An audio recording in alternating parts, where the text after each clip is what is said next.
Welcome back to another Bellows Blades video, where today we're going to be doing an unboxing of a knife that I'm pretty excited about here to have just gotten in. These just hit the market recently in the last few days, and so excited to go ahead and unbox it, take a look at it. This is the Spyderco Military 2. I have been wanting one of these for quite some time, but have kind of been waiting to purchase one until it came out in a steel that I was excited about. That finally happened, and so we're going to take a look at this. Those of you who know knives, probably from the color, already know what this is. That brown G10 indicates that this is the CPM 15V version of the Military 2 with a heat treatment that has gotten a lot of hype recently because it comes from Big Brown Bear or Sean Houston. And he has really nailed the heat treatment for this steel, the CPM 15V. So Spyderco did a collaboration with him, and we're going to see that right here. You've got his logo on the back, the Big Brown Bear logo. You can see, of course, you've got the Golden, Colorado is where this one's made, and then the CPM 15V there. So this is a great steel, extremely hard wearing. This thing will hold an edge forever. And of course, the downside to most steels that hold an edge forever is they're brittle, right? And easy to chip and all that. And there's some videos out there that Sean Houston's done of his heat treatment on this steel, the CPM 15V, that kind of disproves that theory. He has really gotten a heat treatment that's dialed in so that not only will it retain an edge for a long time, but it does not easily chip out and can withstand a lot more abuse than you would expect it to. So really excited about getting this knife in with this steel. So let's just go ahead and take a quick look at some of this. So of course, Spyderco, expensive knives, they don't do a lot in presentation, you know. And that's nitpicky. I mean, I just think if you're spending $200+ on a knife, you know, put a little bit into the presentation. So, I mean, I don't know. It would be nice if they had a little bit better presentation, but the knife is what it's all about, and this is a great knife. So you do get their sticker, and, you know, just the normal product warranty guide and information. You get a little letter from them talking about sprint runs and all that. So this is a sprint run, so at least for now this is limited edition. My hope for it is that we're going to see something similar as to what happened with the Crewwear versions of these knives. So Crewwear, I believe, was limited initially as well, but it was so popular that it ended up becoming kind of part of their regular offered steel in their knives. So if this CPM 15V maybe is as popular as that was, I would love to see that happen at some point, where this is not a sprint run, but something that you can pick up anytime if you wanted to. So we'll have to see how that goes. So as far as CPM 15V goes, I will say that a while back, whenever they first kind of testing out this steel, I did pick up one of their Mule Teams in this. And I know this is supposed to be an unboxing here for this Military 2, but since this ties into the steel, I'm going to go ahead and pull this out as well. So I did pick up one of the Mule Teams. I've had this for a long time, and honestly, it's come down to the fact that I just haven't got around to putting a handle on it. I could have bought G10 scales and all that and put on it, but I want to make a custom-made handle for this thing. And so that's what's kind of delayed me from doing any kind of a video on this or really even testing it out yet, is I still need to throw a handle on it. But you can see it's got that Big Brown Bear marking on it as well. It's the CPM 15V. So honestly, when it comes to testing and abusing the steel to see what it can hold up to, this is probably the knife I'm going to do that with.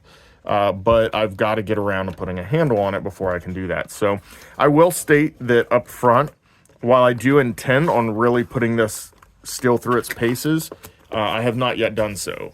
So most of my knowledge of the steel and my excitement for the steel comes from the online community and others who have done some testing on it and seem to really like it. So I'm interested to see what my thoughts are of this once I actually put it through some paces. All right, so that being said, of course, just some quick specs on the Military 2 itself, right? So this is a larger version, basically, style-wise, of the Paramilitary 2. So the Paramilitary 2, of course, basically you're looking at the same type of knife, just a smaller version of it. And of course they make the Paramilitary 3 as well, which is an even smaller version. I do not own a Paramilitary 3. For me, the sweet spot is probably right here. Although because of my fondness for larger knives, I wanted to pick up the larger version at some point, which I finally got around to doing. So just to give you a size comparison, a lot of people carry the PM2 and know what that feels like. So there's your PM2 against the Military 2, and you can see it's significantly larger. You've got a blade that should be right at 4 inches long, which is pretty much what I'm getting here. Yep, 4 inches, and overall length should be right around 9.5, and that's pretty much exactly right as well. So the other thing spec-wise on this is going to be the weight. So this should come in, and I'm curious to see here what I actually get, because Blade HQ lists this as 4.3 ounces, and the website, Spyderco's website, has the S30 version of the knife at 4.4 ounces. So I don't know if there would be a little bit of a difference because of the steel type or not, but we'll go ahead and take a look here and see what we end up with. All right, so we're coming in pretty close to Blade HQ's advertised 4.3. I've got 4.27 there. Yeah, 4.27. So basically right at that 4.3. I would say that's, the accuracy of my scale may be in question down to that little bit of variance that we see there. So anyway, of course, if you know the Paramilitary 2, you're going to know a lot of the pros to this knife already. The extremely smooth action that you get with the Spydercos, which is all the more amazing when you consider that these are washer-based knives. Like, they have washers in here. They don't have ball bearings. So extremely smooth without the ball bearings. And that is something that Spyderco does very, very well. Always really happy with the action on these paramilitary and military style knives that they make. Just super, super smooth. Centering, yeah, this thing looks like it is perfectly centered. Look at that. That is something that Spyderco doesn't always nail. Sometimes I do have to go in and do a little adjustment to get that centering where it needs to be, but that one looks perfectly centered, so that's great. As far as other features on the knife itself, in case somebody is watching who's not overly aware, they do have the 4-way reversible pocket clip, which is extremely nice to have. Gives you every possible option for carrying that thing in your pocket to fit what your preference is. You've got your lanyard hole, and you've got Spyderco's compression lock. This is a new addition to the military. The old ones only had the liner lock. I was also waiting for this to be offered, which has been for a little while now. And so between getting the compression lock and getting it in a more kind of a unique steel, this was the one I was waiting to pick up. I will say that, I'm colorblind, so the brown doesn't really matter to me because I can't tell whether it's brown or green or what it is anyway. But that being said, brown maybe for a lot of people isn't going to be the most appealing choice of color. I will say that the G10 has great texture on this. It's not smooth, but it's also not overly aggressive. It almost gives you that kind of micarta tactile feel, like where you can just feel that little bit of extra grip, but it's not obviously micarta, it's G10. So that's really, really, I think, really well done. The texture just feels great on this one, better than even my Paramilitary 2. So whatever they're doing here with the G10 to give it that grip and texture, I think they need to keep doing that because that feels amazing. So yeah, so we've got the compression lock, we've got the 4-way reversible pocket clip, you've got the washers, which, since they can get that smooth of an action with washers, that's actually preferable. You're less likely to get it gunked up than you would with ball bearings, and so it's going to probably stay smoother longer, in my opinion.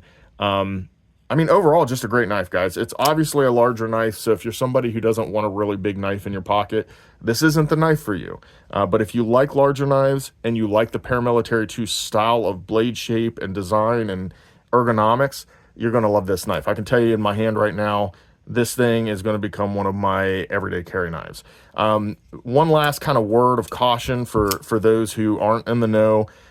while I think CPM 15V is going to turn out to be a great steel, it is not a stainless steel. It's not at all stainless. So you're going to have to take care of this blade to make sure it doesn't rust. And more than likely, if you're using it heavily, it's going to develop a patina over time. That's fine. That's part of the appeal of a lot of non-stainless knives, is the look. A lot of people like that patinaed look. But you do want to make sure it doesn't rust. So a light coat of mineral oil on it once in a while, and just keeping it clean. As soon as you use it, make sure you clean the blade, and this thing should last you for a good long while. So all that being said, guys, this was just an unboxing. It's my first look at it, first time getting it in the hand, and I'm in love with it already. Feels great in the hand. For my larger hands, this is even a better fit than the PM2. Has the same ergonomics, the same super fidgety, smooth action. Great full flat grind on the blade, so you're going to have a super slicey knife. That grind goes all the way up to the spine, makes it really good for slicing. Obviously, it's going to be sharp. I probably should have brought some paper, but I mean, this thing shaves. There's no doubt about it. It's super sharp. All Spydercos I've ever gotten have been that way. I've not had one that wasn't razor sharp. So great knife, guys. I'm excited about it. I'm excited to have get it in my pocket and get some use into this thing and just run it through its paces and see how that CPM 15V stands up. My guess is I'm not going to have to sharpen this for a good long while, maybe an occasional strop, and we'll be good to go. So guys, if you like the content, please like and subscribe so I can keep putting out these videos. Sound off in the comments. Let me know if you have an experience with CPM 15V or what your thoughts are on the Spyderco Military 2. We'll catch you next time on Bellows Blades.